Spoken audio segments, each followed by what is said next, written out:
वनकम वंदनम स्वागतम नमस्ते सत श्री अकाल अस्सलाम वालेकुम। हेलो दोस्तों, मैं आपकी प्रिय दोस्त प्रियंका सभी का स्वागत करती हूँ टाइम्स ऑफ यूपीएससी के चैनल पे।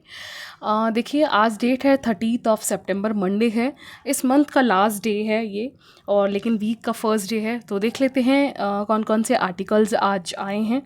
ठीक है, आज मेजरली आर्टिकल्स ना एग्रीकल्चर बेस्ड है। ठीक है, तो देख लेते हैं। तो देखिए, सबसे पहले इधर आर्टिकल जो है राइटर यहाँ पे बता रही हैं कि जो इंटरनेशनल लेवल के जो ऑर्गेनाइजेशंस होती हैं, जैसे कि ग्लोबल कॉम्पिटिटिव इंडेक्स हो गया, ग्लोबल हैप्पीनेस हो गया, ग्लोबल हंगर इंडेक्स, कोई भी इंडेक्स जो है जो ओवरऑल पूरे ग्लोब के हर एक एस्पेक्ट में, जैसे एजुकेशन में कितना है, न्यूट्रिशन में कितना है, उनके फूड सप्लाई में कितना है, इसके अलावा या फिर आप सैनिटेशन की बात कर लीजिए या वुमेन जेंडर की बात कर लीजिए, जो भी ग्लोबल के जो इंस्टीट्यूशंस के द्वारा इंडेक्सेस निकाले जाते हैं ना, उसमें राइटर बता रहे हैं कि बहुत ज़्यादा मिस्टेक्स हैं। सबसे स्पेसिफिकली जो मिस्टेक वो हाईलाइट कर रही हैं वो ये है कि जो वो डेटा यूज़ करते हैं ना, वो बहुत ज़्यादा इररेलेवेंट होता है, मैच नहीं होता है उस नेशन का। ठीक है, दूसरी बात जो होता है कि कुछ इंस्टीट्यूशंस जो होती हैं अपने डेटा बहुत ही जल्दबाजी में निकालती हैं। दैट मीन्स डेटा का हेरा फेरी होता है, मैनिपुलेटिव है, और पर्टिकुलर कुछ कंट्रीज़ का डेटा काफ़ी अच्छा होता है जो एज इट इज़ मेंटेन है। ठीक है, तो यहाँ पे राइटर का कहना है कि बहुत सारी कमियां हैं जिस चीज़ को हम कुछ चीज़ें फॉलो करके अकाउंटेबल बना सकते हैं। तो यहाँ पे कुछ एग्जांपल्स जो हैं बताए हैं। एग्जांपल के साथ यहाँ थोड़ा सजेशंस के साथ वो बता रही हैं कि कहाँ कहाँ जो मिस्टेक्स हो रही हैं इसे हम रिड्यूस कर सकते हैं। ठीक है, तो देख लेंगे ये आर्टिकल। इसके अलावा आपको बताया कि तिरुपति का देखिए लड्डू वाला जो इशू है कि लड्डू में जो है एनिमल के मीट का जो फैट होता है उससे निकालने वाले ऑयल का यूज़ किया जाता है। काइंड ऑफ ये एलिगेशंस लगाए जा रहे हैं। ऑल तो देखिए पॉलिटिकल ही एक मुद्दा चल रहा है, वो अलग है, उसमें हमें नहीं जाना। लेकिन यहाँ पे राइटर जो है मिल्क प्रोड्यूस के बारे में बता रहे हैं कुछ डेटा के साथ कि इंडिया में मिल्क का प्रोडक्शन कितना है, उसका लोगों में कंजम्पशन कितना है, तो बाकी कितनी अवेलेबिलिटी मार्केट में रहती है, जो रेस्टोरेंट, होटल्स और इस तरह के रिलीजियस प्लेसेस में प्रोडक्ट को यूज़ किया जा सकता है। ठीक है, तो उसके बारे में कुछ डेटा है तो वो हम एक बार देख लेंगे। ठीक है, तो इसके अलावा नेक्स्ट इधर जो आर्टिकल है लॉजिस्टिक सप्लाई चेन पे है। जैसे फॉर एग्जांपल क्या होता है, लॉजिस्टिक सप्लाई चेन इंफ्रास्ट्रक्चर में क्या जाता है, कोई भी प्रोडक्ट बन रहा है उसको कंज्यूमर तक पहुंचाने के लिए बहुत सारे प्रोसेस से निकलना पड़ता है। ठीक है, जैसे फॉर एग्जांपल उस प्रोडक्ट को जो है मार्केट में पहले मार्केट में लाया जाता है। ठीक है, मार्केट से वो स्टोरेज में रखा जाता है, मार्केट से पहले वो स्टोरेज में होता है। ठीक है, स्टोरेज से फिर वो ट्रांसपोर्टेशन के थ्रू जो है डिफरेंट जो भी मार्केट्स हैं उनमें जाके उन लोकल मार्केट से वो डिस्ट्रीब्यूटर के थ्रू जो है कंज्यूमर के पास पहुंचता है। ठीक है, मार्केट पहले नहीं आएगा, पहले स्टोरेज आएगा। ठीक है, जैसे फॉर एग्जांपल अगर आपने कोई प्रोडक्ट जो है मंगवाया अमेजॉन, फ्लिपकार्ट, स्पेसिफिकली ये जो है ऑनलाइन ई कॉमर्स की बात कर रहा है। ठीक है, मान लीजिए आपने मीशो, अमेजॉन, फ्लिपकार्ट, कितने डिफरेंट ई कॉमर्स से आपने कोई प्रोडक्ट बनाया, कोई मान लीजिए डिनर टेबल या डिनर का कुछ या कोई फर्नीचर मंगवाया, और वो फर्नीचर आ रहा है आपके गुजरात से। ठीक है, तो गुजरात से सीधा अगर आप रहते हैं दिल्ली में, तो लाने के लिए वो क्या करेंगे, पहले उनका खुद का दिल्ली से गुजरात के बीच में स्टोरेज हाउस होता है, वो राजस्थान में हो सकता है। ठीक है, या फिर यूपी में हो सकता है, तो वहाँ से पहले वो सप्लाई यूपी में होगा, उसके बाद फिर वो चीज़ जो है, या फिर यहाँ ऑलरेडी वो मटेरियल अवेलेबल होता है और उसके बाद वो ट्रांसपोर्ट करके आपके पास दिल्ली तक जो है लोकल रिटेलर के फॉर्म में, जैसे डिलीवरी बॉयज़ आते हैं उनके थ्रू जो है यहाँ पे आपको कंज्यूमर को मिलेगा। ठीक है, लेकिन यहाँ पे राइटर कुछ इश्यूज़ बता रहे हैं कि इससे क्या होता है कि लॉजिस्टिक चार्जेस जो हैं वो बहुत ज़्यादा कॉस्टली है। अगर आप ग्लोबली देखोगे, जैसे यूएसए, चाइना, या फिर आप वेस्ट के यूरोप कंट्रीज़ देखोगे, तो वहाँ पे काफ़ी ज़्यादा ही सस्ता है। तो यहाँ पे इंडिया को अभी अपने लॉजिस्टिक इंफ्रास्ट्रक्चर पे फोकस करने की ज़रूरत है।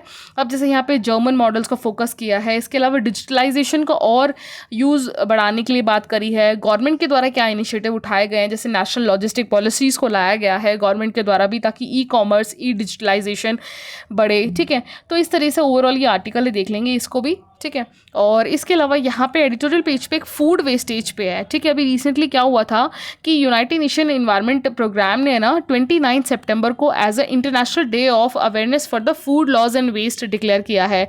ठीक है, तो इस वजह से यहाँ पे food waste overall world level पे कितना होता है, इंडिया में कितना होता है, और इंडिया में अगर फूड वेस्ट होता भी है तो उसका रीज़न क्या है, फार्मर्स हैं, फार्मर के पास जो लैंड है, या फिर कितना प्रोक्योरमेंट है, ये सारे पूरे ओवरऑल फार्मर्स से रिलेटेड जो है इश्यूज़ को इसके अंडर में एड्रेस किया जा रहा है। तो ये भी बहुत ही इंपॉर्टेंट आर्टिकल है, ठीक है। तो देख लेते हैं वन बाय वन। तो सबसे पहले शुरू करते हैं यहाँ पे रैंकिंग ट्रैप का। तो देखिए यहाँ पे राइटर जो सोनाल्टे देसाई है ना, ये एक्चुअली में ये प्रोफेसर हैं नेशनल डेटा इनोवेशन सेंटर्स के। तो इसी वजह से इन्हें क्या है, डेटा का काफ़ी अच्छा खासा नॉलेज है कि किस तरीके से किसी भी सर्वे में डेटा इंपॉर्टेंट रोल प्ले करता है।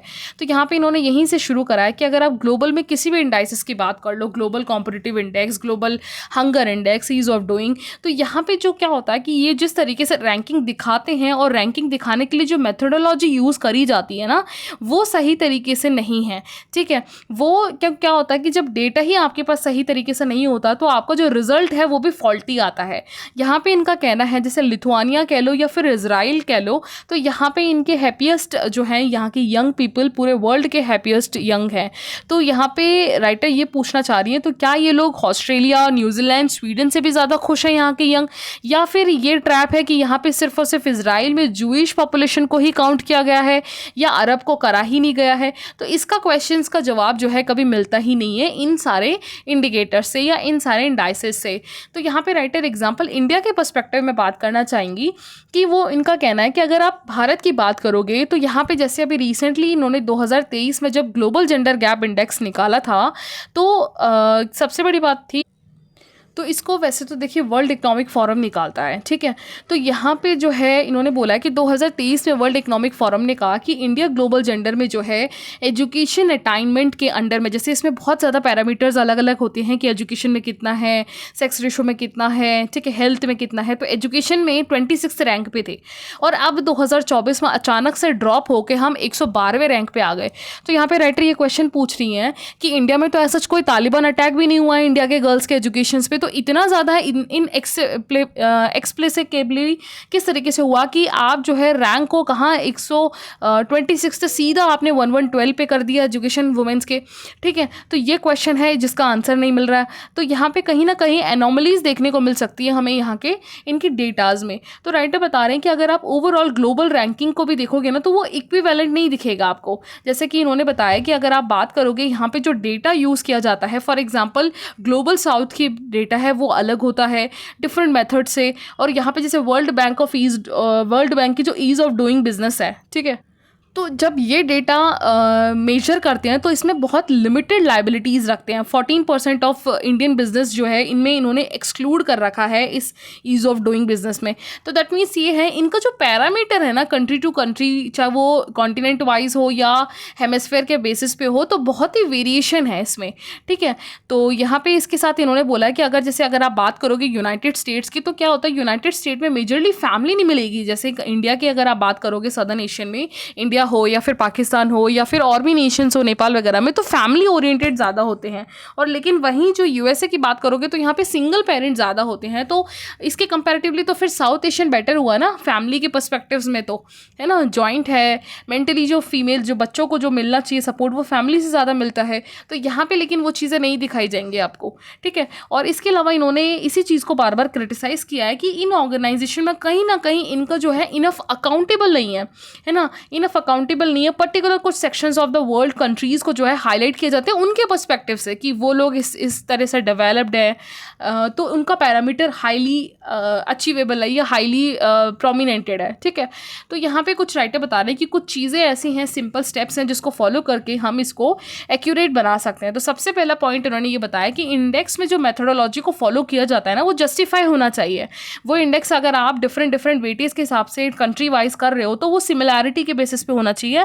प्लस यहाँ पे कंट्री टू कंट्री वेरी भी तो करती है ना, हर कंट्री की यहाँ पे इनकम हो गया, सोसाइटी हो गया, इसका कल्चर हो गया, इसका वेदर हो गया, हर एक चीज़ वेरी करती है, ठीक है। जैसे फॉर एग्जांपल यहाँ पे राइटर ने वर्ल्ड बैंक को थोड़ा क्रिटिसाइज़ किया कि इन्होंने कहा कि इसमें कहीं ना कहीं ये लेज़ी अप्रोच को अपनाते हैं, क्योंकि इनका जो फूड एग्रीकल्चर वर्ल्ड बैंक के अंडर में जो FAO है, यानी फूड एग्रीकल्चर ऑर्गेनाइजेशन के द्वारा जो इंडाइसेस निकाली जाती हैं वो इनएफिशिएंट है, ठीक है। वो हर एक ईच कंट्री के जो मेन सोर्स है वहाँ से डेटा को गैदर नहीं करता है, ठीक है। जैसे फॉर एग्जाम्पल इसी वजह से राइटर का कहना है कि इंडिया का जहाँ 2023 में 26 रैंक था और वो अचानक से 2024 में 112 रैंक निकलना एजुकेशन अटाइनमेंट में, तो ये क्वेश्चन क्वेश्चन मार्क लगा था कि इतना रिडक्शन कैसे हो गया विद इन अ ईयर के अंडर में, ठीक है। तो यहाँ पे हार्डवर्क करने की ज़रूरत है। जो डेटा ली जाती है वो ट्रांसपेरेंसी अकाउंटेबिलिटी के साथ जो है मेजरली जिस नेशंस के जो सोर्सेज हैं वहाँ से लिया जाए, ठीक है। दूसरा इन्होंने जो बात बोली है वो ये है कि जब इंडेक्सेस रिलीज होता है ना तो कम से कम 48 आवर्स दिया जाना चाहिए उस पर्टिकुलर नेशंस के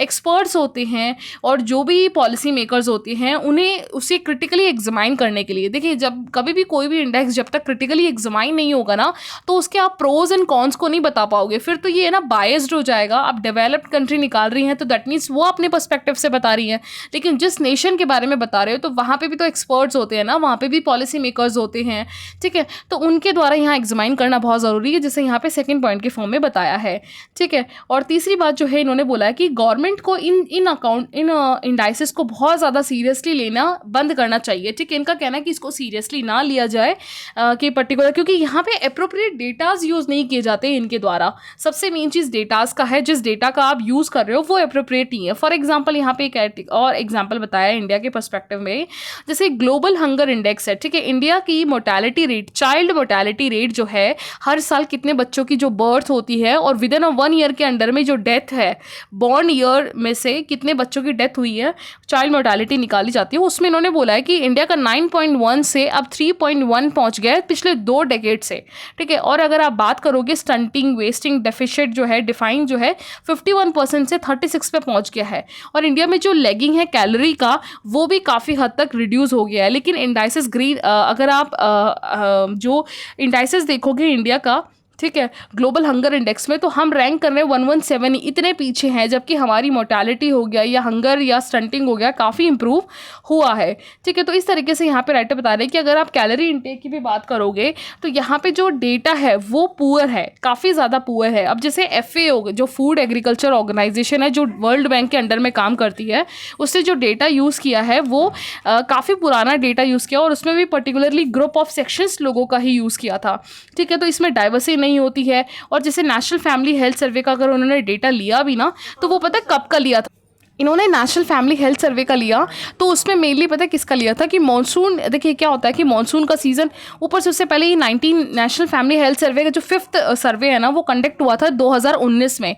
लेकिन 2019 से 2020 की स्टार्टिंग में क्या होता है, कोरोना पेंडेमिक की वजह से इसे पोस्टपोन कर दिया था और 2021 के आसपास जाके ये रिलीज़ हुआ। तो यहाँ पे टाइम पीरियड, एक तो मॉनसून का टाइम पीरियड भी था, ऊपर पेंडेमिक पे था, तो ऑलरेडी यहाँ पे बीमारी में थे, तो उस समय यहाँ पे मेजर करना तो ऑब्वियसली वहाँ के जो हेल्थ सेक्टर है उसको और बैकवर्ड दिखाएगा, ठीक है। तो यहाँ पे टाइमिंग पीरियड भी डिपेंड करता है हर एक एरिया के हिसाब से कि वहाँ पे आप वेस्टिंग, क्योंकि मॉनसून के टाइम पे क्या होता है कि मोस्टली लोगों का जो वेट है वो लूज होता है यहाँ पे हमारे ट्रॉपिकल एरिया में, ठीक है। तो इस तरीके से यहाँ पे जो अप्रोच उनके द्वारा फॉलो किया जा रहा है वो ठीक नहीं है। तो यहाँ पे राइटर हमारे जो बहुत बड़े एक नोबेल प्राइज़ जीते हुए मिस्टर अमर्त्य सेन का एग्जाम्पल देते हुए कह रहे हैं कि जिस तरीके से अमर्त्य सेन ने बोला, जिन्होंने मेनली ह्यूमन डेवलपमेंट इंडेक्स को ओरिजिनेट किया था, उन्होंने खुद बोला है कि हमें बियॉन्ड रैंकिंग जाना होगा। अगर हम रैंकिंग में अटके रहे ना तो कम से कम या तो हम जो पैरामीटर है उसे चेंज करना चाहिए, तो हम इन मिनिमम पैरामीटर्स के तहत ही जो है हम दबे रह जाएंगे, जो कि एक्यूरेट नहीं बता पाएगा। क्योंकि आपको पता है कि ये डेटाज निकालते हैं ना, जैसे ग्लोबल हंगर इंडेक्स का हो गया या आप वुमेन जेंडर का ले लो, तो इसमें लिमिटेड पैरामीटर्स होते हैं, ठीक है। तो ये चीज़ें आपको पूरे नेशन का ओवरऑल रिजल्ट तो नहीं बता सकता, ठीक है। तो इसलिए ये एक आर्टिकल है, काफ़ी अच्छा था। देखते हैं नेक्स्ट आर्टिकल। तो नेक्स्ट आर्टिकल ये तिरुपति लड्डू वाला केस था। देखिए, आपको पता है थोड़ा ये पॉलिटिकली ऑल्दो चल रहा है, लेकिन यहाँ पे कुछ डेटा जो है हमें सोचने वाली बात है। जैसे राइटर यहाँ बता रहे हैं कि अगर आप मिल्क का फैट लोगे ना, जैसे इंडिया में अगर आप होलसेल में भी लोगे, स्पेसिफिकली जो ये होटल रेस्टोरेंट्स वाले लेते हैं, ये होलसेल में लेते हैं क्योंकि इन्हें बल्क में चाहिए होता है। तो इन्होंने कहा कि अगर आप होलसेल में भी मिल्क से निकलने वाला जो फैट लोगे ना, वो यानी उसका जो घी है, बटर है, वो 450 से मतलब 460 से 470 रुपये का पर केजी मिलेगा। और वहीं अगर आप refined palm oil, soybean, sunflower से ऑयल निकला हुआ जो फैट है वो 125 से 130 रुपये पर केजी पड़ेगा। और वहीं जो बीफ टैलो है, यानी उनकी जो फैट से निकला हुआ जो ऑयल है, वो 85 से 90 केजी पर आएगा, ठीक है। तो दैट मीन्स यहाँ पे देखिए, फॉरेन में तो ये चीज़ होती है, नॉर्मल है कि फॉरेन में क्या होता है कि वेजिटेबल और एनिमल और जो मिक्सिंग है ये नेचुरली वहाँ मिलता है। इवन हमारे जो यहाँ पे राइटर बता रहे हैं कि हम जो आइसक्रीम भी खाते हैं ना, फ्रोजन डेजर्ट, उसमें दूध नहीं होता है, वो वो वेजिटेबल ऑयल से बनते हैं, चाहे वो अमूल का प्रोडक्ट हो या किसी का भी प्रोडक्ट हो, वो फ्रोज़न ऑयल से बनाया जाता है, ना कि मिल्क से बने हुए होते हैं, ठीक है, क्योंकि कॉस्ट बियर भी होना होता है। तो यहाँ पे राइटर बता रहे हैं कि अगर आप बात करोगे लार्जली जो वेजिटेबल ऑयल्स है इंडिया में अवेलेबल कितना है, 150 से 160 लाख टन है ओवरऑल एनुअली, जिसमें से वो 100 से 105 लीटर तो खुद ही यूज़ कर लेता है लाख टन यूज़, तो क्योंकि कंजम्पशन बहुत ज़्यादा है ना। और हम अगर एनुअली देखें, हमारे इंडिया में मिल्क से जो फैट निकलता है वो 4 लीटर निकलता है हर साल, ठीक है। जिस चीज़ को हम आइसक्रीम में, बटर में, घी में यूज़ करते हैं, ऑल्दो यहाँ पे कंजम्पशन भी बहुत ज़्यादा है। और यहाँ पे अगर आप बात करोगे तो नियरली यहाँ पे 15 केजी टिन या फिर 15,000 लीटर टैंकर जो है दूध प्रोड्यूस किया जाता है। ऑल्दो यहाँ पे घी वगैरह और भी प्रोडक्ट्स के लिए आपको ज़्यादा से ज़्यादा चाहिए होता है। और यहाँ पे क्या होता है कि देखिए मेनली इंडिया मार्केट के साथ ना जितना आप प्रोड्यूस हो उससे ज़्यादा तो कंजम्पशन है, आपको इंपोर्ट भी करना पड़ जाता है, ठीक है। और यहाँ पे अगर जैसे तिरुपति जो तिरुमला देवासनम है, यहाँ पे आपको कम से कम 5,000 टन जो है घी का रिक्वायरमेंट है, ठीक है। और ये एनुअल घी टन है जो कि नियरली 12.5 करोड़ लीटर काऊ मिल्क चाहिए होता है, जिसमें से कम 4% तो फैट ही हो, ठीक है। तो यहाँ पे राइटर ये बताना चाह रहे हैं कि इतना लार्ज क्वांटिटी में निकालना, इंडिया में प्रोड्यूस करना बहुत मुश्किल है, ठीक है। तो ये कहीं ना कहीं इस बात को कि ये जो बीफ का मिक्सिंग फैट है, ये कहीं ना कहीं इसको सच बताते हुए दिख रहा है। ऑल्दो ये सिर्फ एक डेटा है एनालाइज करने का कि हमारे पास घी का इतना प्रोडक्शन है ही नहीं, ठीक है। और यहाँ पे ऑल्दो देखिए यहाँ पे ऑल्टर किया जाता है। राइटर बता रहे हैं कि कोई भी मटेरियल हो जो मैं स्पेसिफिकली अगर आपको बाहर कैंटीन वगैरह से मिलता है तो ऑल्टर किए जाते हैं, लेकिन इसको राइटर बता रहे हैं कि अगर आप इसको ऑल्टर, अगर बीफ का नहीं तो एटलीस्ट जो ऑयल वगैरह जैसे आइसक्रीम्स वगैरह में ऑयल यूज़ होते हैं, इनको कर्व करने के लिए राइटर बता रहे हैं कि जो गवर्नमेंट है, गवर्नमेंट के द्वारा मिल्क को छोड़ के, मिल्क से जो बाई प्रोडक्ट बनते हैं ना, जैसे घी हो गया, आपका बटर हो गया, आपका कर्ड हो गया, या फिर जो श्रीखंड है, ये कोई भी चीज़ बनने वाली है उसमें 12% का टैक्स लगता है, आपका इनडायरेक्ट टैक्स, ठीक है, गुड्स एंड सर्विसेज टैक्स। तो यहाँ पे जीएसटी लगता है। तो यहाँ पे राइटर बता रहे हैं कि उसको कम करके हमें कहीं ना कहीं जो है, और जैसे आप मिल्क पाउडर में 5% का टैक्स है, तो इससे क्या होता है कि इनका जो कंज्यूम है वो कम हो जाता है, और यहाँ पे ऑल्ट्रेशन को बढ़ाना जो है पड़ जाता है यहाँ पे प्रोड्यूसर को भी, ठीक है, क्योंकि उनकी भी कॉस्ट बियर होनी चाहिए। तो यहाँ पे राइटर इस चीज़ का सोल्यूशन दे रहे हैं, बाकी देखो क्या होता है, ठीक है। तो नेक्स्ट आर्टिकल पे चलते हैं। Logistic supply and infrastructure are the backbone of e commerce. तो देखिए यहाँ पे राइटर बता रहे हैं कि अगर आप जैसे बात करोगे, अभी हमारे पास 2033 तक हमारी जो इंडिया की इकोनॉमी है वो 2 ट्रिलियन से ज़्यादा हो जाएगी, और नियरली 820 बिलियन और बढ़ने का चांसेस है। ओवरऑल जो है हमारा 2030 तक ई कॉमर्स का जो मार्केट ग्रोथ है वो 325 बिलियन तक हो जाएगा, एस्टिमेशन है, राइटर बता रहे हैं, ठीक है। और आपको पता है हमारे 2030 तक हमारा टारगेट क्या है, 5 ट्रिलियन इकोनॉमी को बढ़ाना है। तो उस चीज़ के लिए जो गुड्स एंड सर्विसेज का जो मोमेंट होता है वो बहुत बड़ा एक डिमांड का ड्राइव का काम करता है ग्रोथ में, ठीक है। तो यहाँ पे जैसे अगर आप बात करोगे, लेकिन यहाँ पे क्या होता है कि जब गुड्स एक जगह से दूसरी जगह मूव ऑन करती है ना, तो उससे क्या होता है कि कॉस्ट बियर आता है, लॉजिस्टिक कॉस्ट बोलते हैं, जिसमें आपका स्टोरेज आ गया, उसका आपका सप्लाई आ गया, ठीक है, डिलीवरी बॉयज़ के चार्जेस हो गए, बिल्डिंग्स का चार्जेस हो गए, ये सारी चीज़ें लॉजिस्टिक कॉस्ट में आती हैं, टोल टैक्स वगैरह। तो ये नियरली जीडीपी का 11 से 14% कंज्यूम करता है इंडिया में। और अगर वहीं आप ग्लोबल में देखोगे तो वो 8 से 10% है। अगर आप यूएसए यूरोप में 8 से 10 है, और चाइना में तो 9% है। तो सोचिए कहाँ 9-8% और कहाँ 11 से 14%। तो इसको अनलॉक करने के लिए, इस पोटेंशियल को और यूज़ करने के लिए राइटर बता रहे हैं कि हमें competitive pricing, better profit margin, और हमें जो है रिटेलर अल्टीमेट अफोर्डेबल प्रोडक्ट्स को और बढ़ाना पड़ेगा ताकि कंज्यूमर्स तक पहुंच सके। और इस चीज़ के लिए हमें ग्लोबल बेस्ट प्रैक्टिसेस को इंप्लीमेंट करने की यहाँ पे ज़रूरत है। तो जैसे यहाँ पे राइटर बता रहे हैं कि इस चीज़ के लिए आप क्या कर सकते हो कि हमें जो है affordable technology, changing consumer behaviours, infrastructures, initiatives पे हमें काम करना पड़ेगा। अब जैसे इन्होंने कहा कि अगर आप बात करोगे, लॉजिस्टिक इंडस्ट्री हर साल 8% के हिसाब से एनुअली ग्रोथ कर रही है। 2029 तक ये जो है 484 बिलियन तक आ जाएगा, ठीक है। India has moved 6th place in the world bank logistic world bank logistic performance index में ये 38th रैंक पे है 2023 में आउट ऑफ द 139 कंट्रीज़ में। ठीक है, तो बहुत ही फास्ट मूविंग से यूज़ हो रहा है ई कॉमर्स का जो प्रोड्यूस है प्रोडक्ट्स है यहाँ पे इंडिया के अंडर में। और इसी चीज़ को बढ़ावा देने के लिए गवर्नमेंट के द्वारा भी नेशनल लॉजिस्टिक पॉलिसीज़ को लाया गया, ताकि यहाँ पे हम जो है लॉजिस्टिक परफॉर्मेंस इंडेक्स के द्वारा इससे आने वाले जो कॉस्ट है ना, उसको रिड्यूस कर सके। डेटा ड्रिवन के बेसिस पे हम यहाँ पे एक सपोर्ट मैकेनिज्म ला सके, लॉजिस्टिक इकोसिस्टम के साथ हम स्टैंडर्डाइजेशन को मेंटेन कर सके, इन्वेस्टमेंट बढ़ाएं और फॉस्टरिंग करें इनोवेशंस को। ठीक है, तो नेशनल लॉजिस्टिक पॉलिसी जो है मेनली फोकस करती है डिजिटलाइजेशन को फोकस करने के लिए, है ना, और डिजिटल प्लेटफॉर्म्स को रियल टाइम पे लाने, ये डॉक्यूमेंटेशन है ना, टाइम के साथ कम टाइम में ज़्यादा से ज़्यादा चीज़ को प्रोड्यूस करने में यहाँ पे फोकस किया जा रहा है।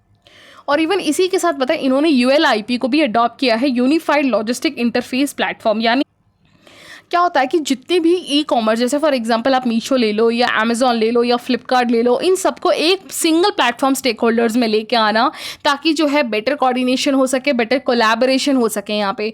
और इसके अलावा इन्होंने यहाँ पे जो है एम्फसाइज किया है eco friendly, particularly the use of electric vehicles, energy efficient warehouse, sustainable packaging हो, ठीक है, मिनिमाइज इन्वायरमेंटल फुटप्रिंट हो। जैसे फॉर एग्जाम्पल के लिए पहले क्या होता था, अमेजोन वगैरह प्लास्टिक में जो है प्रोडक्ट को कवर अप करते थे, फ्लिपकार्ट वगैरह। अगर आप फ्लिपकार्ट का कोई भी आइटम मंगाओगे ना तो आपको बॉक्सेस में ही मिलेगा, है ना। और अमेजोन में भी, स्पेसिफिकली अमेजोन से फ्लिपकार्ट तो बिल्कुल ही बॉक्सेस या जैसे वो प्रोडक्ट्स को उन चीज़ों में पैक करने लगे जो कि इन्वायरमेंटल डिग्रेडेबल है ना। वो गत्ते वगैरह जो कार्टून होते हैं वो बहुत ईजिली डिग्रेडेबल है, कागज़ के बने हुए होते हैं। तो उन जैसी चीज़ों को छोटे छोटे जो एग्जाम्पल्स हैं उनको यूज़ किया जा रहा है। और यहाँ पे ये राइटर बता रहे हैं कि हमें जर्मन मॉडल को एम्फसाइज करना चाहिए, क्योंकि जर्मन मॉडल के अंदर क्या होता है, एफिशिएंसी रिलायबिलिटी को बढ़ाने के लिए उन्होंने क्या करा है, बहुत एडवांस टेक्नोलॉजी का यूज़ किया है। जैसे फॉर एग्जांपल के लिए इन्होंने डिजिटल टेक्नोलॉजी में AI का यूज़ कर रहे हैं यहाँ पे, और डेटा एनालिसिस के लिए भी AI का यूज़ करके ये प्रेडिक्ट कर रहे हैं अपने लॉजिस्टिक सेक्टर्स के कॉस्ट को, आने वाले टाइम पे कॉस्ट कितना होगा, कंज्यूमर की डिमांड कितनी होगी। और जैसे फॉर एग्जांपल अगर आप जैसे कोई मटेरियल लेते हो और अगर आपको अच्छा नहीं लगा तो आपको रिटर्न भी तो करना पड़ता है, तो उसमें भी तो वापस जैसे डिलीवरी बॉय आया, फिर उसने वापस आपको दे के गया, फिर वापस वो लेके जाएगा, फिर वो स्टोरेज से वापस मेल गोदाम में जाएगा, गोदाम से वापस जिसके पास आए, जिस कंपनी या जिसने यहाँ पे डिलीवर किया उसके पास वो रिटर्न होगा। तो सोचिए कितना वापस खर्चा है इसका। तो इस चीज़ को और रिड्यूस करने के लिए भी यहाँ पे जो है एडवांस टेक्नोलॉजी का यूज़ किया जा रहा है। ठीक है, तो यहाँ पे राइटर बता रहे हैं कि we can take the leaf out of a German book, although यहाँ पे टेक्नोलॉजी इंफ्रास्ट्रक्चर में फोकस करने की ज़रूरत है। और इसके अलावा यहाँ पे गवर्नमेंट इसी चीज़ को ध्यान में रखते हुए गति शक्ति नेशनल मास्टर प्लान को भी यहाँ पे लॉन्च किया है इंडिया के अंदर में, ताकि लॉजिस्टिक चीज़ों को हम फोकस करें, यहाँ पे एजुकेशन और स्किलिंग को फोकस करें और स्टैंडर्ड्स और प्रैक्टिसेस को और इन्हेंस करें, स्पेसिफिकली वेयर हाउस के लिए। ठीक है, ताकि हमारे पास जो कॉस्ट आता है वो मिनिमाइज़ हो, क्योंकि क्या होता है कि AI और इंटरनेट ऑफ थिंग्स से आप चीज़ों को और एफिशिएंसी के साथ बढ़ा सकते हो और एफिशिएंसी के साथ लोगों तक पहुंचा सकते हो। ठीक है, और स्किल्स के लिए रही बात, तो गति शक्ति नेशनल प्लानिंग जो प्रोग्राम है वो ट्रेनिंग देती है डेवलपमेंट के लिए, प्रोग्राम्स बढ़ाती है। और यहाँ पे जो है इन्होंने पार्टनरशिप भी किया है एजुकेशन इंस्टीट्यूशंस के साथ, इंडस्ट्री बॉडीज़ के साथ, जो वहाँ पे वर्कर्स काम कर रहे हैं उन्हें भी जो है स्किल्स प्रोवाइड कराए जाएँ। ठीक है, तो एक तरीके से हॉलिस्टिक जो है अप्रोच आपको बहुत ज़्यादा फॉलो करने की यहाँ पे ज़रूरत है, ताकि जॉब या अपॉर्चुनिटी के साथ जो है लिविंग ऑफ मिलियंस लोगों को जो है रोज़गार भी मिल सके, और ईस्ट वेस्ट जिससे यहाँ पर अलग अलग कंट्रीज़, अलग अलग जो इंटरनेशनल ट्रेड है उसे कनेक्ट कर सके। ठीक है, क्योंकि देखिए ओवरऑल इंडिया का टारगेट क्या है, अपने इंफ्रास्ट्रक्चर, अपने स्किल्स को बढ़ा के 2047 तक अपने आप को एक विकसित भारत के नॉर्म्स में लेके आने का जो पूरा टारगेट है, वो इन छोटे छोटे जो चीज़ हैं, जो कॉस्ट है, जो लॉजिस्टिक सप्लाई में लैक है, इंफ्रास्ट्रक्चर में जो लैक है, इस पे काम करने पर ही हम अचीव कर सकते हैं। ठीक है, तो नेक्स्ट आर्टिकल पे चलते हैं। देखिए नेक्स्ट आर्टिकल अभी क्या अनाउंसमेंट है कि अभी यूनाइटेड नेशन इन्वायरमेंट प्रोग्राम ने क्या किया है, 29 सितंबर यानी कल के डेट को international day of awareness of food loss and waste के नाम पे घोषित किया है। ठीक है, तो यहाँ पे राइटर FAO का डेटे के अकॉर्डिंग बता रहे हैं कि ओवरऑल अगर आप यूनाइटेड नेशन ने डेटा बताया है कि अगर आप ग्लोबली देखोगे तो कम से कम 13% खाना ऐसा है जो हर साल फूड वेस्ट होता है। और वही ये तो FAO ने बताया, और यूनाइटेड नेशन इन्वायरमेंट प्रोग्राम ने बोला है कि वो वेस्टेज 17% है।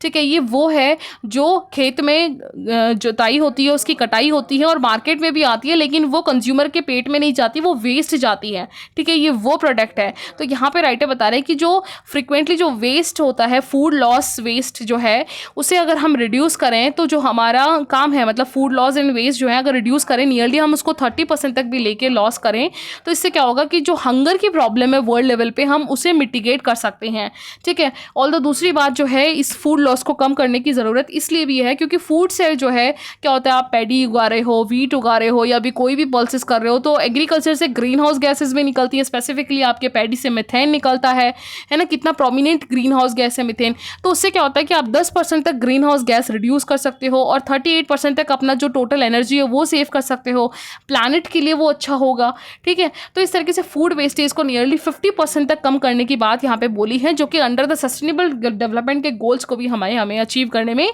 और ईजी होगा। तो यहाँ पे राइटर बता रहे हैं कि इंडिया कहाँ स्टैंड कर रहा है। अगर हम इसकी बात करें तो इंडिया में NAKBONs की जो डेटा है, देखिए जो ये नैपकॉन्स है ना, ये एक्चुअली जो ये NABCO नैपकॉन्स जो है, ये नाबार्ड के अंडर में काम करती है। और नाबार्ड क्या होता है, रूरल एरिया में लोगों को फाइनेंशियली सपोर्ट करने के लिए काम करता है, तो उसके अंडर में ये जो है कंसल्टेंट का काम करता है। तो उसके डेटा के अकॉर्डिंग यहाँ पे बताया गया है, क्योंकि यहाँ पे इंडिया ने उन्हें बोला है कि अगर आप प्रोड्यूस के बेस पे देखोगे तो यहाँ पे जो फूड स्टोरेज होता है इंडिया के अंडर में, उसमें से नियरली आप बात करोगे तो 1.5 ट्रिलियन जो है, नियरली 18 बिलियन जो है लॉस होता है, 12 मिलियन जो है सीरियल से लॉस होता है और 2 मिलियन ऑयल सीड और 1.3 मिलियन पल्सेस से होता है। 49 मिलियन जो लॉसेस है हॉर्टिकल्चर से होता है, क्योंकि फूड चेन जो है, कोल्ड स्टोरेज वगैरह पुअर है हमारे पास, क्योंकि बहुत ज़्यादा जैसे हॉर्टिकल्चर्स में मेनली गुड्स कौन से होते हैं, पेरिशेबल्स होते हैं। दैट मीन्स जो फ्लावर्स वगैरह हैं बहुत जल्दी से ख़राब होने वाले पेरिशेबल गुड्स हैं, तो उनके लिए कोल्ड स्टोरेज हमारे पास इतना अच्छा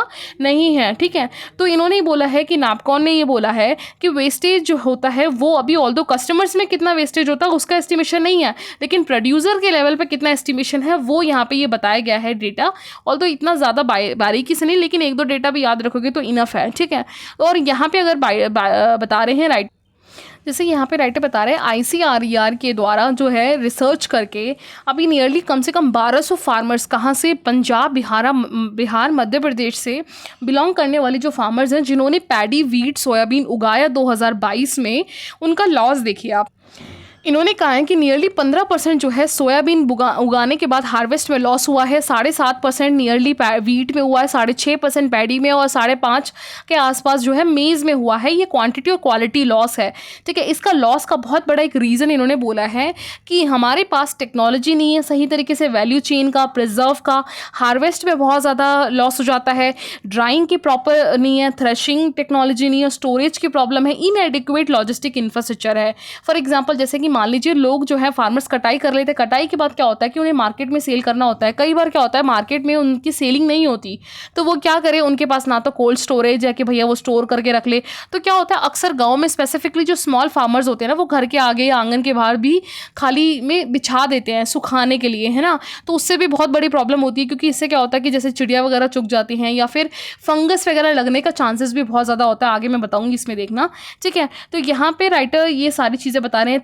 थ्रेशर नहीं होता, मशीन नहीं होती, ताकि उनकी जो है उनके जो छिलके वगैरह हैं, जैसे पैडी से निकलना, ये वीट का जो छिलका है वो निकालने में भी उन्हें बहुत ज़्यादा प्रॉब्लम फेस करना पड़ता है, ठीक है। तो यहाँ पे राइटर बता रहे हैं कि अगर आपको जो है फार्मर्स को जो मेनली कंबाइंड हार्वेस्टर का यूज़ करते हैं, तो उन्हें क्या होता है कि पैडी में लॉस होने का चांसेस ज़्यादा रहता है ट्रेडिशनल मैथड से, तो उन्हें टेक्नोलॉजी को यूज़ करना पड़ेगा। लेकिन प्रॉब्लम क्या है टेक्नोलॉजी में, तो यहाँ पे बात आ जाती है कि अगर आप डेटा बात करोगे ऑल इंडिया डेप्ट एंड इन्वेस्टमेंट सर्वे के अकॉर्डिंग जो है ना, 4.4% कल्टिवेटर हाउसहोल्ड्स ऐसे हैं जिनके पास इंडिया में ट्रैक्टर है, खुद के पास एक ट्रैक्टर है। सिर्फ और सिर्फ 4% ही फार्मर्स हैं। 5% फार्मर्स ऐसे हैं जिनके पास टेलर है, कंबाइन हार्वेस्टर है, थ्रेशर है।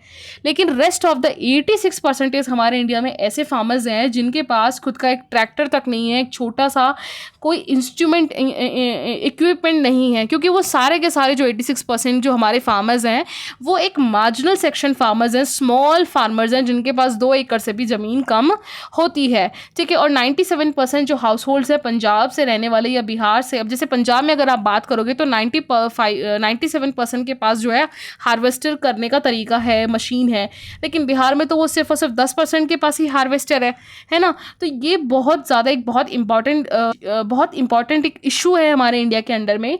और यहाँ पे राइटर बता रहे हैं कि इस चीज़ को रिड्यूस करने के लिए भी जो है, चाहे वो फार्मर प्रोड्यूसर ऑर्गेनाइजेशन हो या कस्टम हायरिंग सेंटर्स हो, इन्हें जो है बहुत बड़ा ये क्रूशल रोल प्ले करते हैं, ताकि जो छोटे छोटे फार्मर्स हैं, अब देखिए क्या होता है जब 2 एकड़ से भी ज़मीन कम होती है ना, अगर आप गांव से बिलोंग करते हो तो आपको आइडिया होगा। छोटे क्या होता है कि अब जैसे मान लीजिए घर में 4 एकड़ है और उसमें 4 भाई हैं, तो हर बंदे के पास 1 एकड़ ज़मीन आ जाएगी। और 1 एकड़ से भी कम ज़मीन होती है कई बार, तो किसी घर में 5-5 लोग होते हैं, 7-7 लोग होते हैं, और 4 एकड़ ज़मीन है, तो सोचिए कितना बट जाएगा, 1/4 भी नहीं मिलेगा। तो जब ज़मीन बिल्कुल छोटे टुकड़ों में बट जाती है तो आप बहुत बड़ा ड्रिलिंग मशीन, बहुत बड़ा प्रोड्यूस यूज़ नहीं कर सकते, बहुत बड़े यूरिया वगैरह जो भी फर्टिलाइजर है बहुत बड़े लेवल पे आप इन्वेस्ट नहीं कर पाओगे, और करोगे भी तो वो कंज्यूमर डोमेस्टिक का कंज्यूम के लिए आधे से ज़्यादा निकल जाएगा। वेस्टेज होता है, पेस्टिसाइड्स की प्रॉब्लम हो जाती है, या पेस्ट आके खा जाते हैं, कभी फ्लड या कभी रेनी सीजन या कभी ड्रॉट का सीजन हो जाता है ना। तो ये बहुत बहुत बड़ा एक इशू है, क्योंकि फार्मर्स बहुत छोटे हैं हमारे पास, उनके पास लैंड होल्ड्स बहुत कम है ना, और मेजॉरिटी ऑफ लैंड होल्डर्स के पास कम है। तो यहाँ पे क्या होता है कि जब स्ट्रक्चर की प्रॉब्लम हो जाती है ना, एग्रीकल्चर में जब स्ट्रक्चर ही बहुत बिगड़ा हुआ हो ना, तो उससे आने वाली जो प्रॉब्लम्स हैं, चाहे वो एमएसपी हो या कोई भी इशू हो, वो एड्रेस नहीं हो पाता है इतनी ईजिली। तो यहाँ पे जैसे राइटर बता रहे हैं कि इंफ्रास्ट्रक्चर में इतनी प्रॉब्लम है, जैसे फॉर एग्जांपल ड्राई करना, जैसे अगर आप चावल उगाते हो, आपको पता होगा, तो क्या होता है कि चावल उगाने के बाद जैसे पारबॉइल्ड राइस, आपको पता होगा, जैसे स्पेसिफिकली सदर्न इंडियंस के कोस्ट से लेकर आपके ईस्ट वाले स्टेट्स हैं, जैसे फॉर एग्जांपल आपके आंध्र प्रदेश, तेलंगाना, उड़ीसा, झारखंड, तमिलनाडु, है ना, इन वाले स्टेट्स में क्या होता है कि जो राइस आप बॉईल करते हो ना, ये पारबॉइल्ड होता है। दैट मीन्स ये उगाने के बाद ना क्या करते हैं फार्मर्स, इसको बॉईल करते हैं, स्टीम लगाते हैं इन पे, और इनको बहुत अच्छा एक तरीके से बॉईल किया जाता है विद छिलके के साथ, है ना, चावल को छिलके के साथ बॉईल किया जाता है। उसके बाद उसे जो है सुखाया जाता है, ठीक है। ये ट्रेडिशनल मेथड बता रही हूँ जो स्मॉल फार्मर्स करते हैं, ठीक है। उन्हें सुखाया जाता है, सुखाने के बाद फिर वो मार्केट में उसको लेके जाते हैं बोरी भर के, ठीक है। तो सुखाते टाइम क्या होता है कि कई बार पेस्ट वगैरह अटैक होने का चांसेस रहता है, इसको जिसको बोलते हैं माइटोटॉक्सिन कंटेमिनेशन होने का चांस रहता है, जैसे फंगस वगैरह लग जाना काइंड ऑफ तो उससे फूड वेस्टेज होता है प्रोड्यूस के टाइम पे ही, क्योंकि उनके पास सही तरीके से सोलर ड्रायर नहीं है, हाइड्रेटर नहीं है, ठीक है। क्योंकि भाई सीधी बात है कि वो खुद एक इतना स्मॉल है, 1 एकड़ से भी ज़मीन इतनी बड़ी नहीं है उसके पास कि बहुत बड़े बड़े इंस्ट्रूमेंट्स वो खरीद सके अपने पास। तो यहाँ पे क्या होता है कि ग्रीन टेक्नोलॉजी का यूज़ करने के लिए कॉस्ट इफेक्टिव नहीं हो पाता फार्मर के पास, ठीक है। तो यहाँ पे राइटर एक और बता रहे हैं कि स्टोरेज का जो एक इशू है वो भी बहुत इनएडिक्वेट है इंडिया के अंडर में। क्या होता है कि पोस्ट हार्वेस्ट के बाद नियरली 10% का जो टोटल फूड ग्रेन है इंडिया के अंदर में, वो सिर्फ और सिर्फ इसलिए वेस्ट होता है क्योंकि हमारे पास एडिक्वेट स्टोरेज की कमी है, ठीक है। और इसी चीज़ को गवर्नमेंट ने ध्यान में रखते हुए भी जो है मेजर ग्रेन स्टोरेज प्लान को भी इनिशिएटिव किया है ब्रॉडर लेवल पे, ताकि जो इंडिया के अंडर में जो भी क्रॉप है उसे स्टोर कर सके।